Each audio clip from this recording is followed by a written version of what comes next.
welcome today.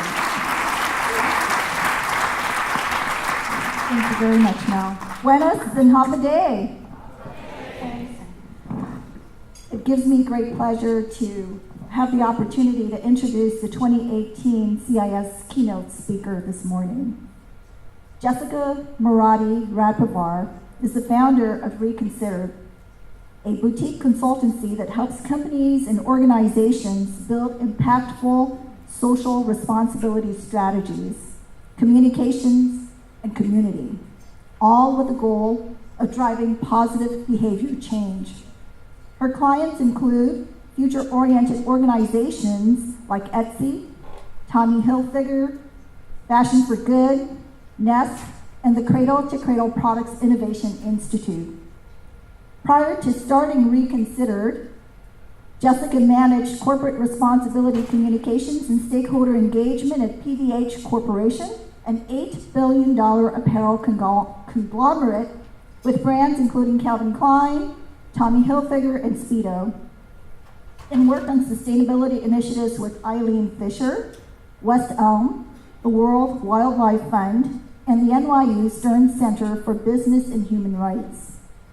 Her past experience includes founding a social enterprise, selling artisan goods made in Cambodia, leading content and community at Quirky, an open innovation platform for invention ideas, and working as a freelance consultant and travel writer across more than 50 countries.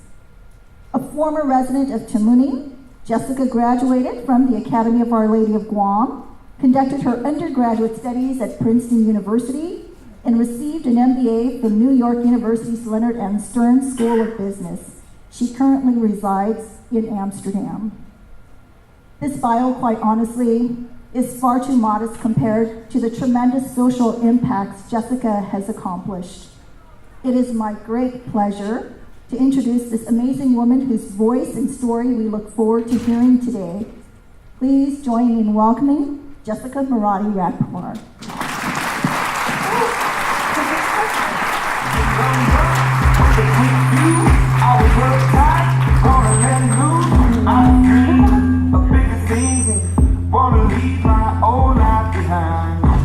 Happy day, Guam! It is a tremendous honor to be back here sharing one of my passions, sustainable business, with this amazing and very large crowd. Thank you so much to the Center for Island Sustainability, Dr. Austin Shelton, who's my classmate at St. Anthony, to Dr. Enriquez, to Dr. Underwood for having me. It's really an honor and I'm very humbled. So my talk is on business as a force for good. But before I share why I think business can be a force for good, I want to share a little bit about how I came to believe this. So I'll share a little bit of my backstory. Oh, next slide, there. So as Dr. Santos mentioned, I am a daughter of Guam. I grew up here, I was educated here. And all through middle and high school, I was laser focused on a career in media. I wanted to have a positive impact, and I felt that the world of newspapers and magazines could be an opportunity and a platform for me to do that. And so I worked really, really hard throughout all of high school. I interned for the Pacific Daily News for 4 years, freelance for many different publications like the Mariana's Business Journal, and wound up getting accepted to go to college on the East Coast. And while I was on the East Coast, I had the chance to intern for some of my favorite magazines. Cosmo Girl, if anybody knew me in middle and high school, you know that I was a little bit obsessed, both with Cosmo Girl and with 98 Degrees. It was truly a dream and a privilege to be able to intern for these publications. And when I was on the ground, I was hustling, I was asking for more work, I was pulling all-nighters to meet deadlines. I was trying to do everything possible to make sure that by the time I graduated, I could move to New York and get a job in this industry. And then 2008 rolled around, and I graduated a few months before the Great Recession. And in addition to the financial industry imploding, the media industry imploded. That year, 525 magazines folded. including Cosmo Girl. And it was a little bit depressing. I felt like a door was closing, but in fact, it was really that one was opening. Because with nothing tying me to New York and the East Coast, I had the opportunity to travel. And over the next year and a half, I traveled to 25 countries with just this little backpack. And it was while traveling that I got exposed to the world of socially responsible business. And it was incredibly inspiring because I would see these small companies and I would see the way that they were able to have a positive impact while also making a profit. They were able to do well by doing good. And for me, it all came to a head. Next slide, please. It all came to a head during a trip to India. I had spent the entire day visiting with different artisan producers and social enterprises. And I was so inspired. And I realized that at the time, a lot of people were talking about socially responsible business as a trend. But after this day, I realized this stuff is too powerful. This isn't a trend. This isn't just a passing fad. It's here to stay. And not only that, I want to be a part of it. And so I decided to shift course. And in typical Jess fashion, I think, I went deep. I started taking my journalistic background and applying it to the world of socially responsible business, writing for outlets like the Huffington Post, Business Insider, The Street, AOL. I then went to start my own small social enterprise. It was a small organization, next slide please, that sold products made in Cambodia. And I spent several months on the ground there trying to understand local supply chains, and then brought all my products back to New York in a big suitcase and hit up the street fair circuit. I then decided to go back to school, and I studied this space academically at NYU Stern while getting my MBA. I had the tremendous opportunity to work with human rights leaders at the Stern Center for Business and Human Rights, particularly on a project about human rights in the Bangladesh apparel supply chain. And finally, I went to work for PVH. I was a manager of corporate responsibility, communications, and stakeholder engagement for several years.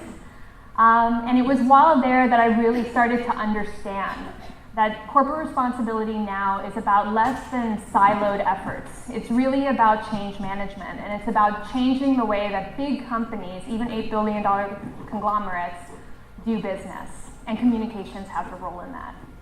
And so I then decided to found my consultancy, Reconsidered, which works with organizations like these on communications, strategies, and community building, all in the social impact space, and all with the drive to create sustainable behavior change and to use behavior science to figure out ways to truly convince people that this is worth doing, and that not only that, they could have an impact beyond themselves. So I share this story because prior to this series of events, I felt probably like many people in this room, which was that business generally was a force for bad. And I was very informed by all of the different headlines that you see crowding the news, or online, not the newspapers anymore, the web, that tell us this. It's very easy to believe that business is a force for bad. Sorry, next slide.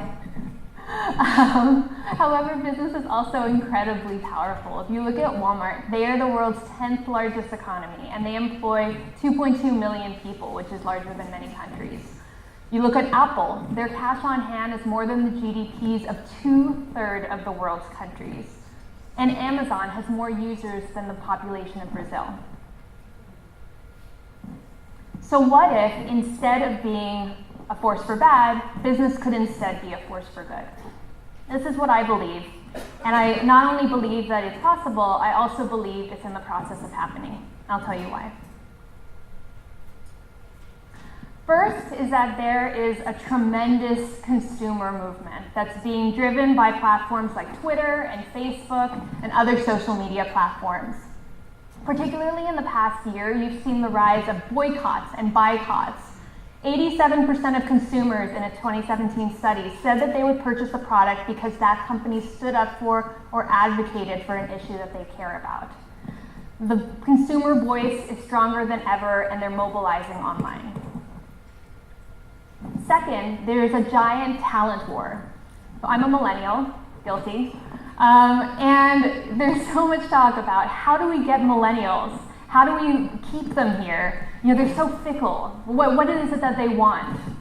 And in another study, 75% of millennials say that not only do they want to work for a responsible company, but they would even take a pay cut, which is pretty amazing.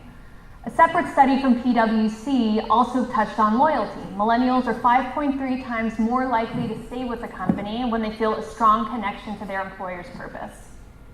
And even though this is all about millennials, non-millennials feel similarly. They say that they are 2.3 times more likely to stay. And finally, you're seeing tremendous movement among the investor community. This is Lawrence Fink. He's the CEO of BlackRock, the world's largest asset manager. And he recently put out a letter to all of his business partners in which he said that society is increasingly turning to the private sector and asking that companies respond to broader societal challenges. The main point of the letter was to tell business leaders that corporate responsibility is no longer a nice to have, it's table stakes. So there's a well-documented business case for corporate responsibility. It's not about altruism, it's not even because it's the right thing to do, it's because pursuing sustainable business actually generates business value. And I think that this is especially true here on Guam. With tourism as our #1 industry, I'd like to thank Josh from PVB for hooking me up with some of these statistics. Japan and South Korea are by far our number 1 and 2 tourist markets. And when you look at exit surveys from the past year, you see that beaches, climate, and natural beauty are above and beyond the main reason that they're coming to Guam. So if our natural beauty is what's bringing people to Guam, and if tourism is our #1 industry, sustainability really is a business imperative.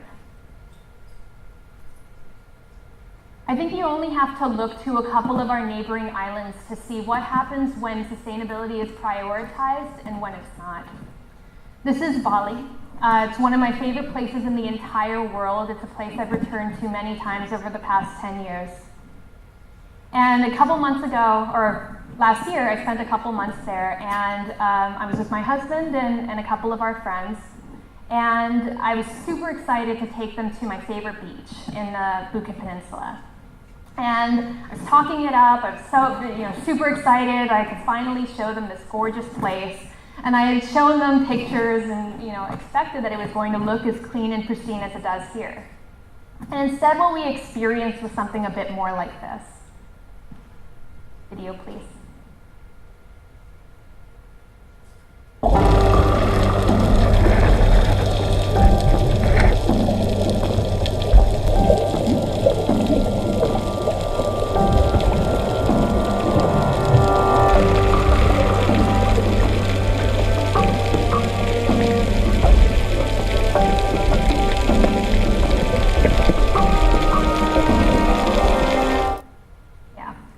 Pretty bad.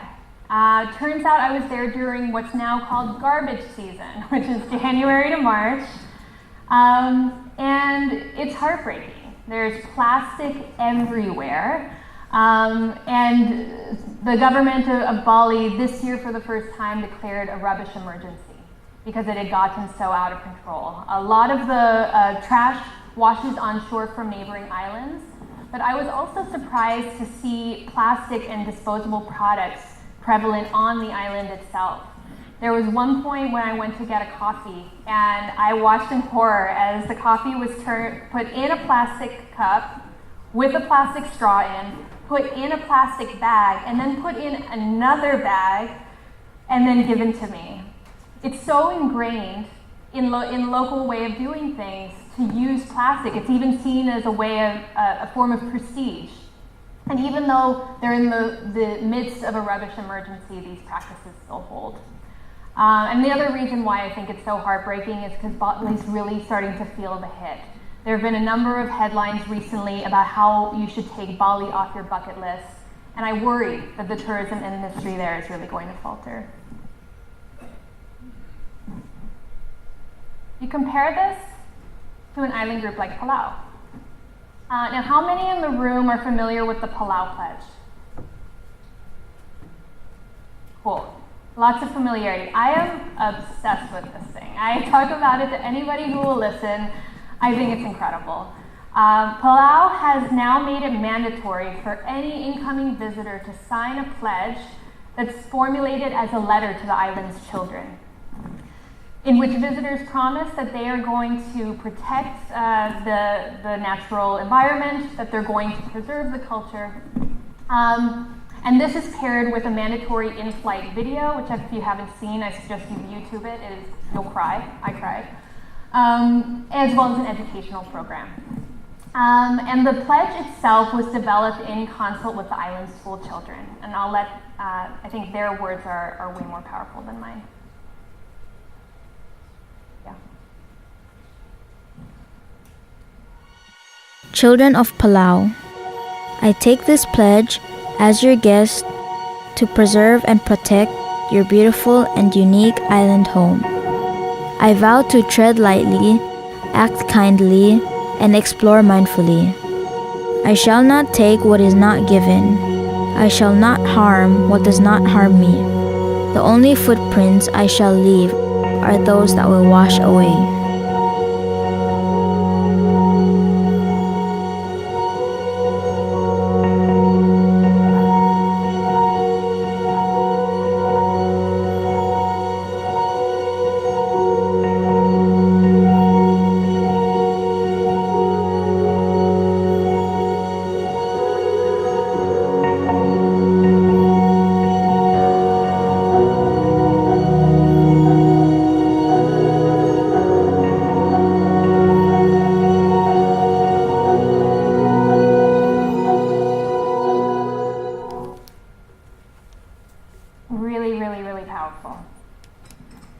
Now,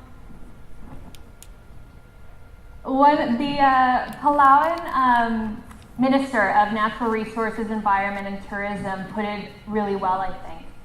He said that our environment is our economy, and the economy is our environment. And the Palau Pledge is part of a broader effort to really think critically about tourism on the island. They've put in place a number of measures to cut the number of visitor arrivals, but they're actually seeing that by investing in their natural environment and by emphasizing ecotourism, revenue per arrival is up and visitor nights are up.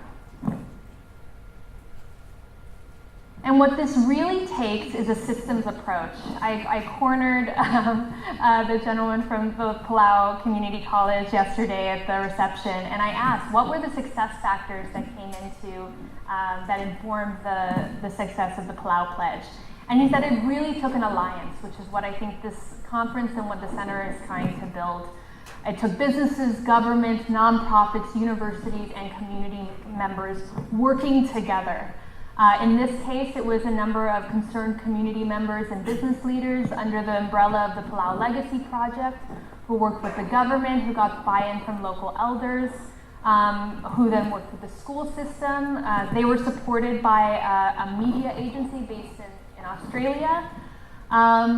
But I think this is a really great example of harnessing not just local resources, but also regional resources. The Rolling Stones, which I guess really loves Palau, got on board and provided promotional support. They really had a look at the entire ecosystem of what was possible and activated that ecosystem in a beautiful way. So within that systems approach, within that alliance, what is the role of businesses? And what can businesses do? So I first want to acknowledge that the definition of corporate responsibility, the definition of sustainable business has changed quite a lot in the past decade. At this point, it's really less about one-off projects and more looking holistically at your business model, looking at people, planet, and profit as being vital components of a sustainable and resilient business. So I'll dig into each of these different components and share a few examples that I've had the chance to be exposed to or work to in order to bring them to life. The first is environmental. And here we might be asking ourselves questions like, how are we preserving natural resources for future generations? How can we cut back on waste? How can we be smart about water? And how can we help stop the acceleration of climate change, which especially in our part of the world is a really big threat.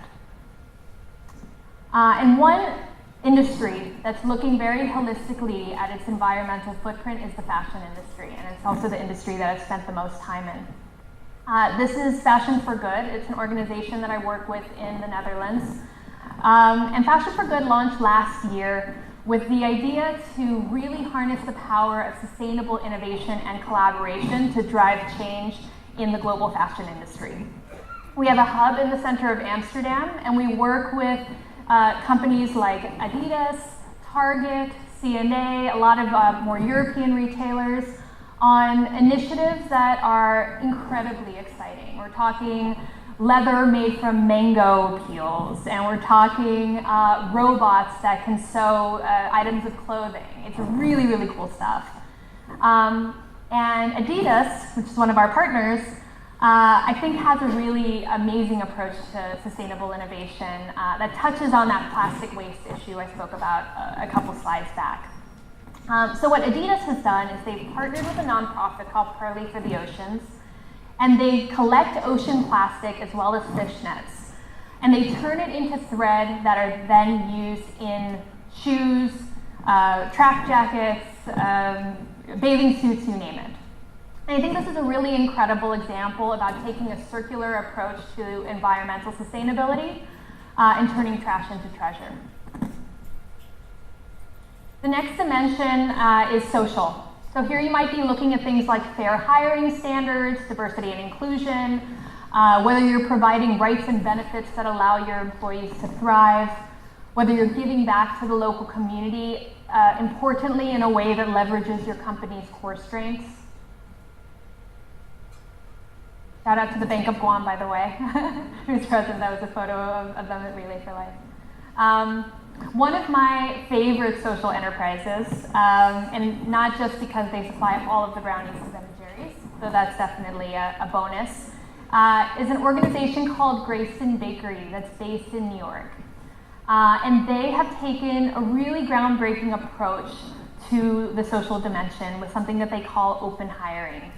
And I'll let some of the people who have been impacted by open hiring speak to what that impact is. When I was young, I used to always smell chocolate around there. I used to always like, Mom, where they making chocolate around here? She used to always point to the Greyston Bakery was over there somewhere. We don't hire people to bake brownies, we bake brownies to hire people.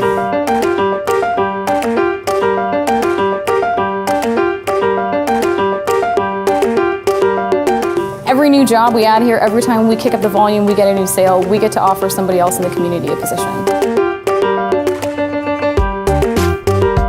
From 2004 to 2008, I did 4 years, and while I was incarcerated, I wanted to change my life. When I first came home, I looked other places for a job.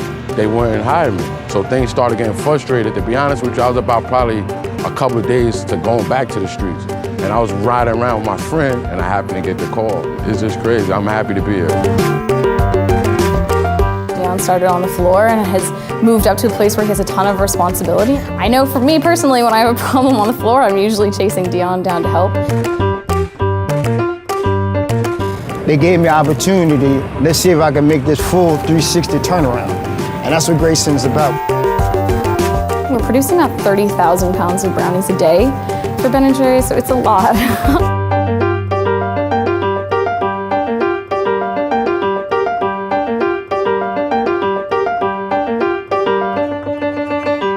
You see the brownies and you know that there's just something so much more meaningful behind that. You know that the person producing that brownie maybe never had a job before, or the person producing that brownie couldn't get a job because no one would hire them because of a criminal background. And I think that's just a powerful story wrapped up in something that's tasty. Ain't nothing out there for us. I'm 36 years old and they give me an opportunity. I got a 3-year-old daughter, and every time I talk about my situation, my life, and what Greyston did for me, it's emotional, because I know I could have been anywhere right now. When you get accepted to Grayson, everything is a new turnaround for you. Because it's hard to get other places with your situation with felonies, misdemeanors, but Grayson opened us the door for people, and it gives you the opportunity to expand other places. And that's what I like about Grayson. It gives you opportunity.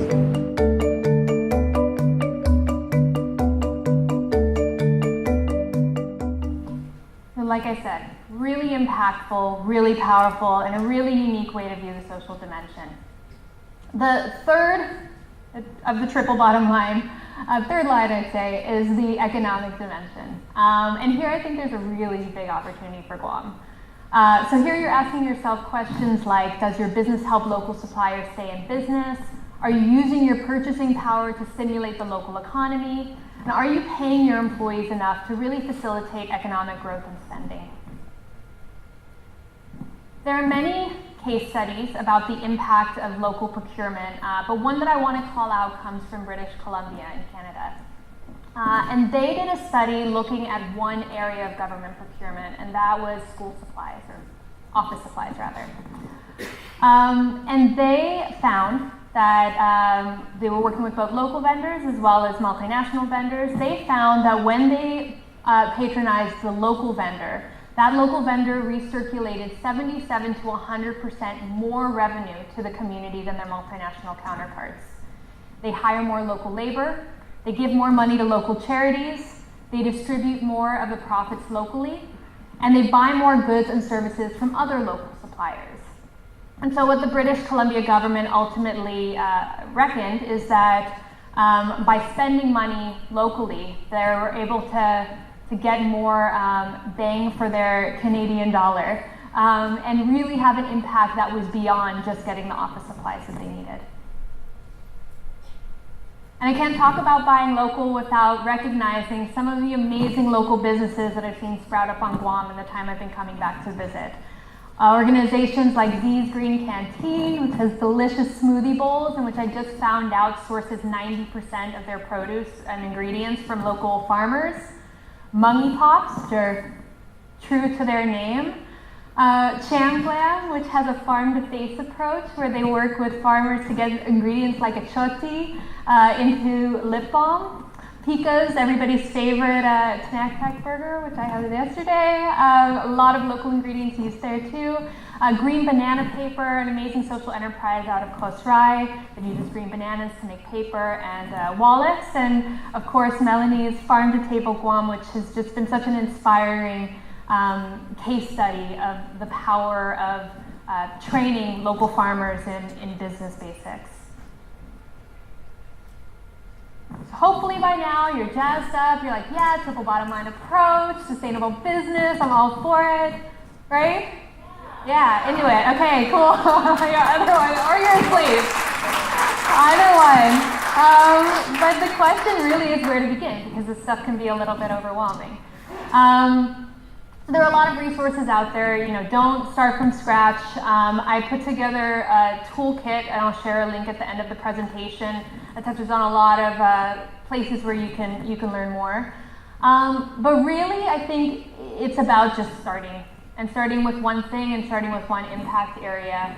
And this might be a little bit contradictory to what I just spent the past 10 minutes talking about the holistic approach, but bear with me. I think it's really about piloting ideas. It's really about creating a space where you can, within a finite period of time, do a beta test, do an experiment in order to identify your areas of impact, understand how people engage with it, and then take learnings from that in order to build up one of those more holistic strategies.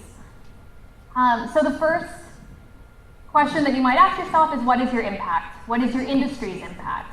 You know, in retail, it might be the human rights that exist in your vendors' factories.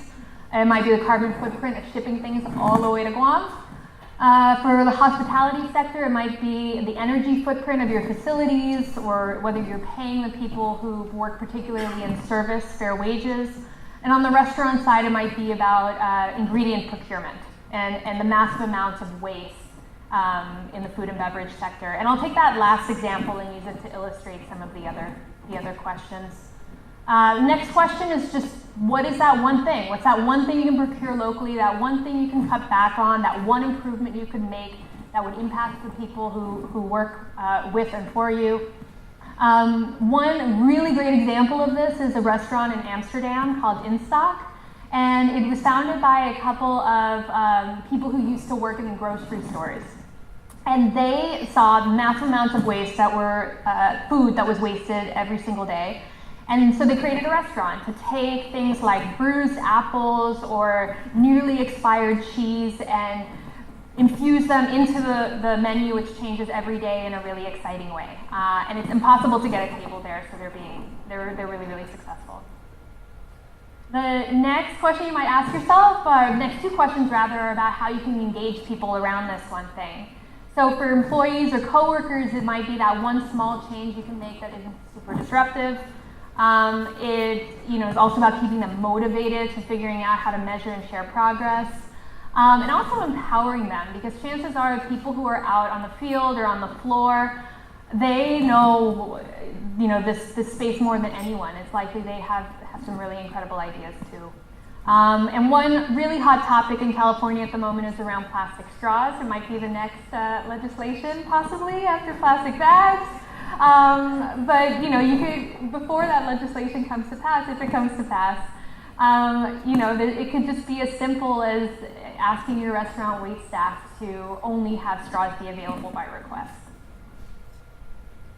And then you can ask your customers to do things too. There are tons of ways that businesses can be used to influence sustainable behavior change. You can make it fun, you can make it easy, and really communicate the cumulative impact of these tiny actions as well.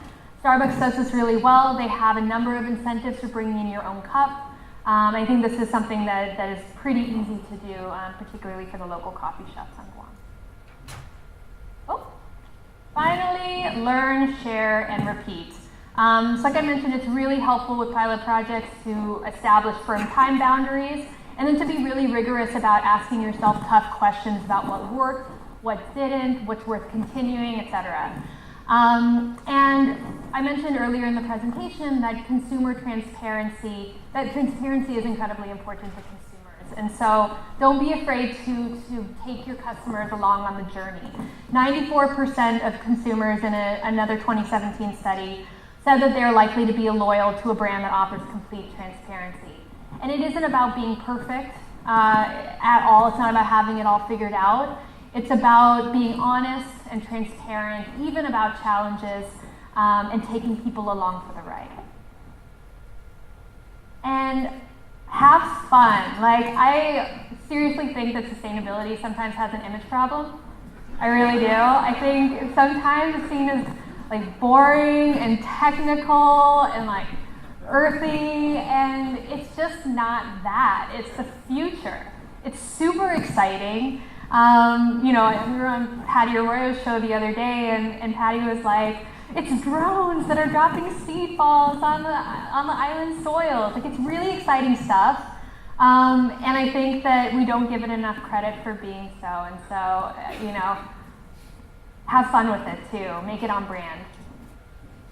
And then wrapping up, there's just one final thing that I want to share with this audience, and that's, I was thinking about sustainability within a local context, and I was really reflecting on what it would take for Guam to change the way that it does business, runs government, etc., in a way that's more sustainable. And when I thought about it, I realized that really this isn't a change, or it shouldn't be a change. It's really within our roots as islanders. It's a tiny island in the middle of a vast ocean.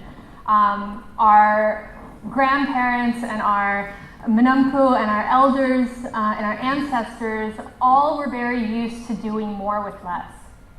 And this newer wave of consumption, this newer wave of wanting more, buying the newest thing, this is all new. This is all an import. This all comes from the West, but it's not who we are.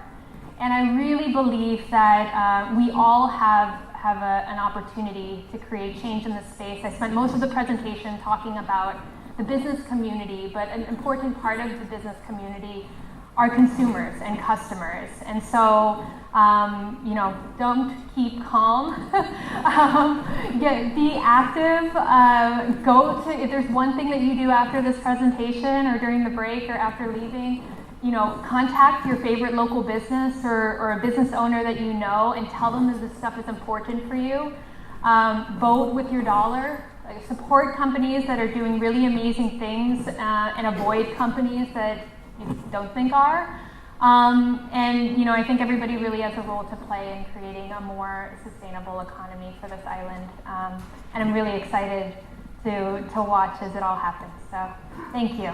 Thank you, please.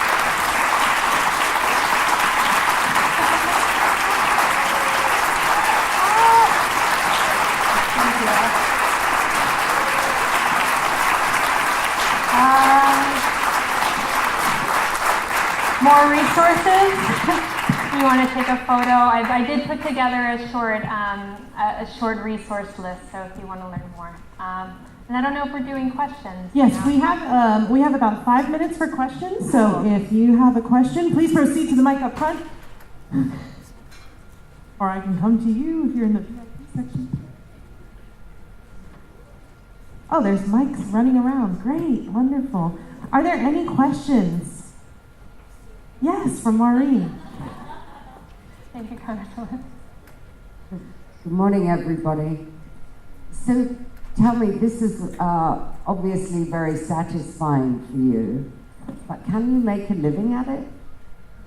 Yeah. Yeah. I'm doing okay, thank you.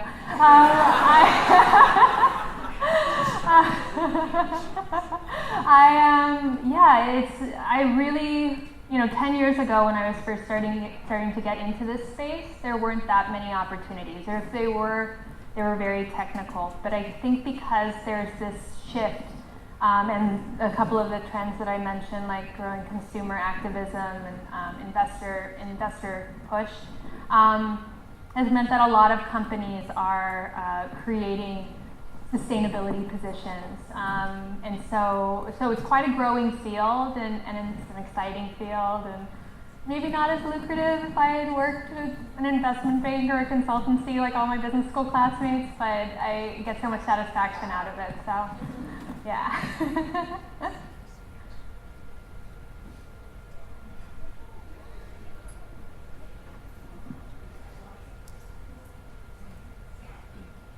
Hi, Jessica, thank you so much. We have a program called Island Girl Power, and we have this material that gets donated to us, a two-piece women's group that turns it into menstrual pads that can be rewashed, that are sold in our thrift store with the money to come back to make the cooking classes free. But we feel we could connect it to something bigger, and we can see the connections. But I think I just offered this because it seems like you might be somebody that could understand what we're kind of seeing, but we're not able to really take it any further than all of those components. Do you see the components that we see?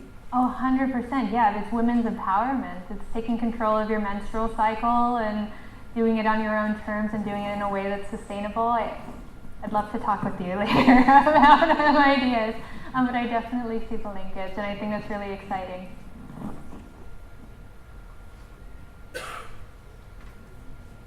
Question to the side. Good morning, Jessica, over here, Uncle Frank.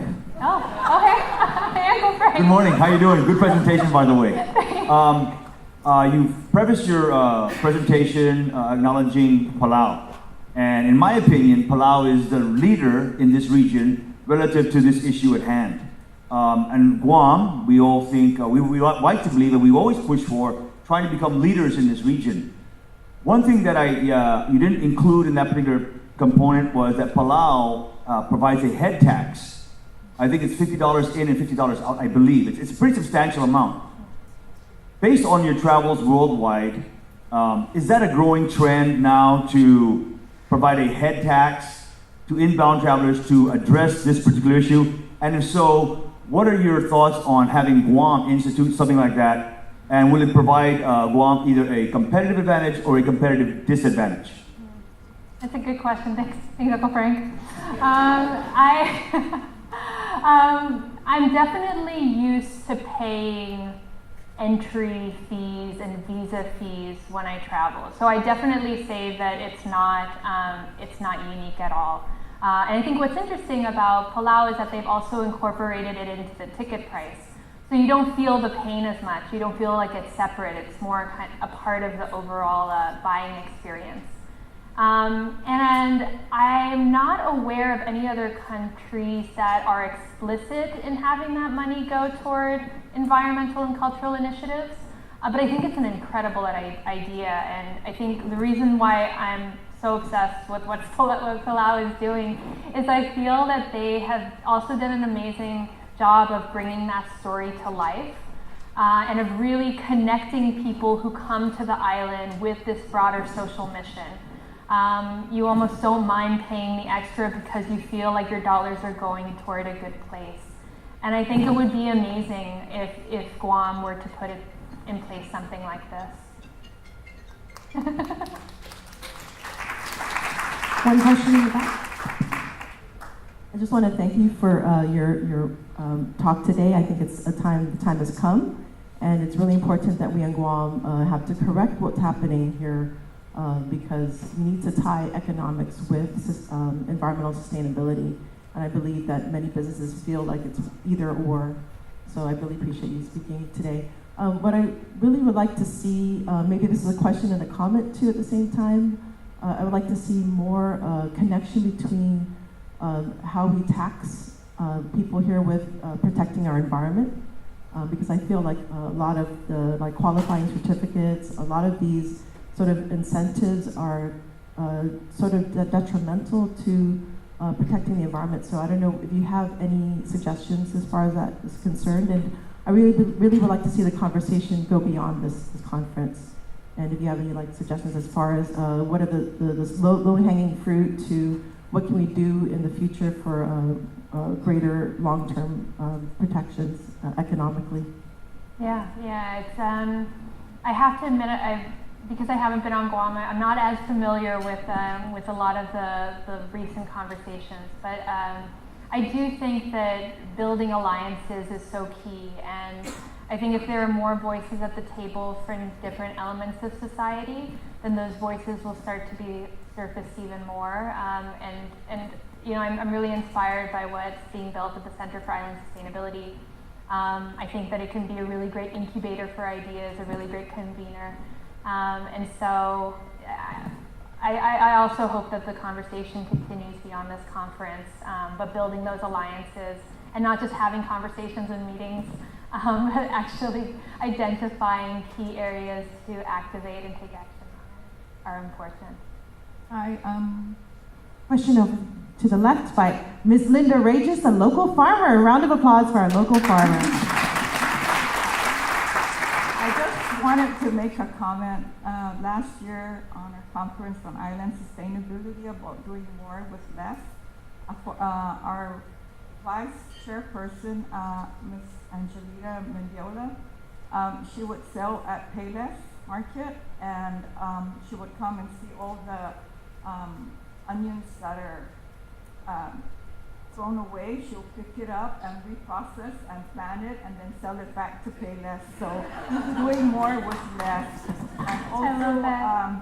About starting small. That's where really all of us need to do.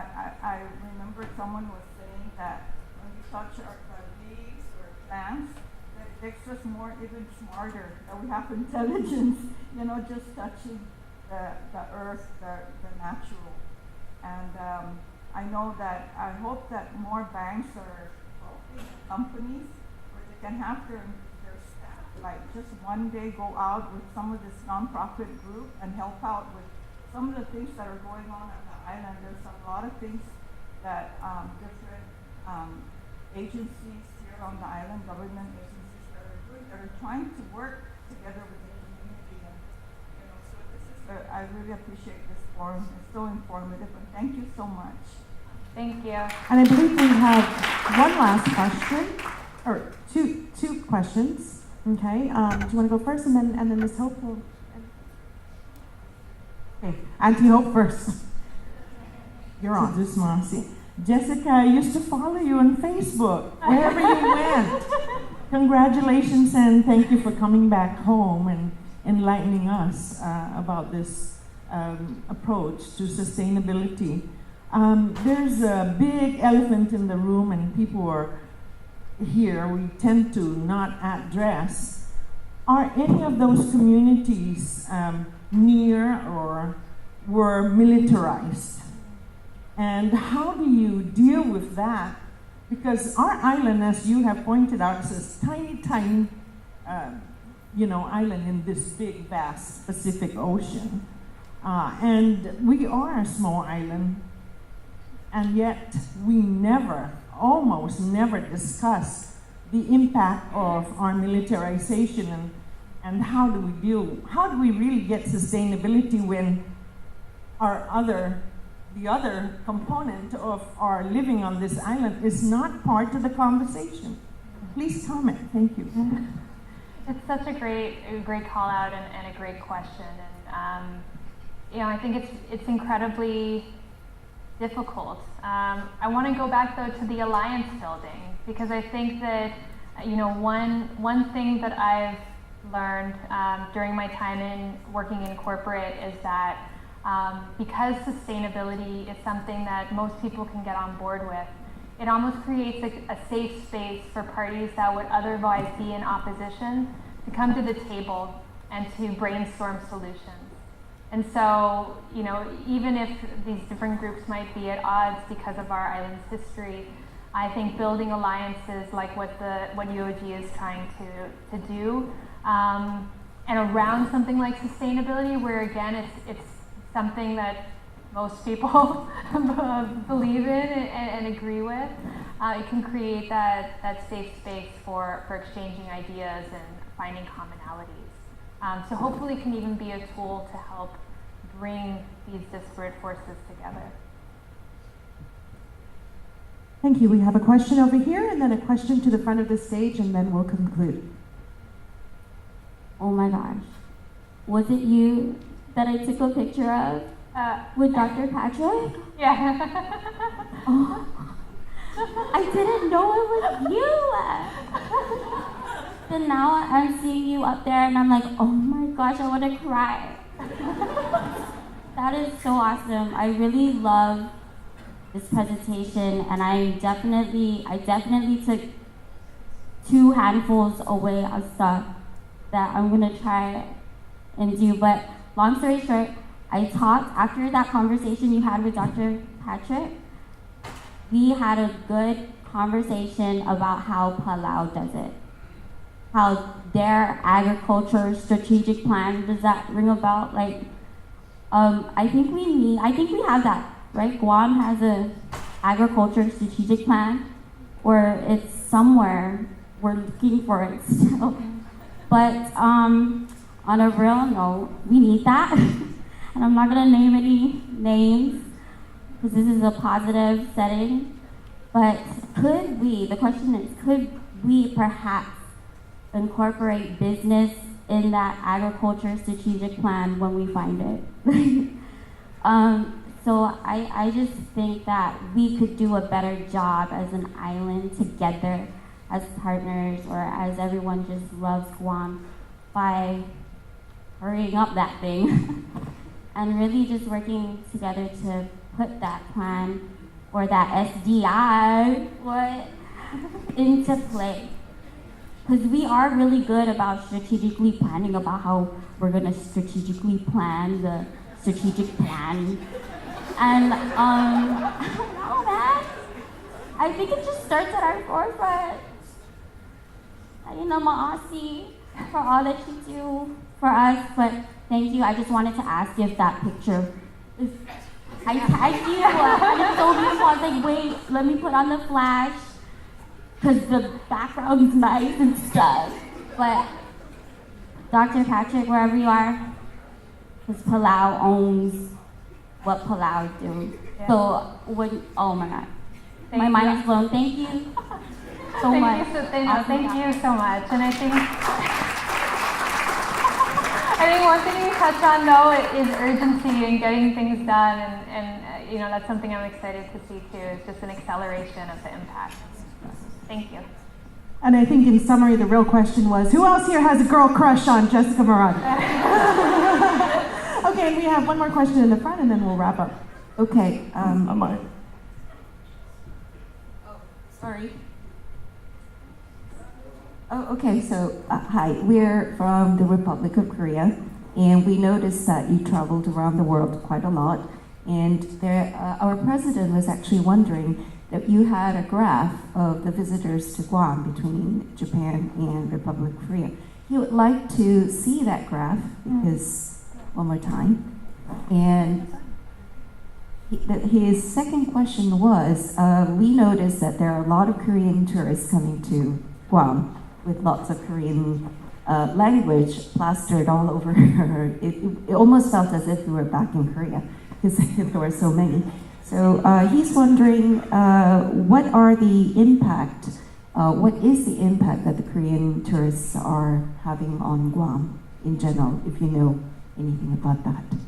I don't know too much about it. I know we have some people from GBB here who can speak much better than it. But what I do understand is that Korea by far is Guam's fastest growing tourist market. I believe it was 26% growth in 2017. And another thing that I think is very interesting is that there's a recent study done called the Green Dex that looked at a number of different countries and consumer attitudes towards sustainability. And in the Green Dex, I think it was from 2014, Korea actually scored third of all of the countries that were surveyed. Japan was number 16, and the US was dead last. Yeah, kind of embarrassing. But what I took from that, so kind of taking the fact that Korea is Guam's fastest growing tourist market, and taking the fact that Korean attitudes towards sustainability seem to be a lot stronger than they are in the US, perhaps there's an opportunity for Guam to use social responsibility and sustainability to increase spending of Korean tourists while they're on island, to encourage them to stay longer because there are more locally oriented activities that they can partake in. I think it's a tremendous opportunity, especially because there are so many more Koreans coming.